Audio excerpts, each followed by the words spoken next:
Tusker Demon Killer was one of the orkiest bosses ever. Known as a Garg of a demon killer, Tusker always did Daka against gits what was more unky than him. He had this cruiser, Gorejaw, what he used to blitz the Immaterium, and Tusker gored loads of tough demons. Invading the Eye of Terror, Tusker's cruiser landed on this demony slag with a mega Garg demon called the Blood Prince. Using his power claw, Tusker killed the Blood Prince but died after being gored up by an herd of scum. Thing is, the Garg called Khorne was mega impressed with all the Daka Tusker did, so he resurrected Tusker and his boys to fight again the next day.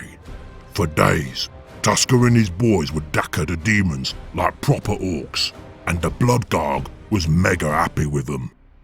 So happy, he made it so Tusker now lives in the Immaterium with Khorne.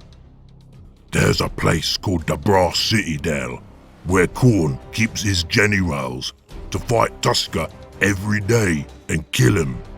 Don't matter though, Tusker loves Daka, and so does his boys, so for them, they get to do Daka every day, forever. Which is pretty much the most orky thing in the universe.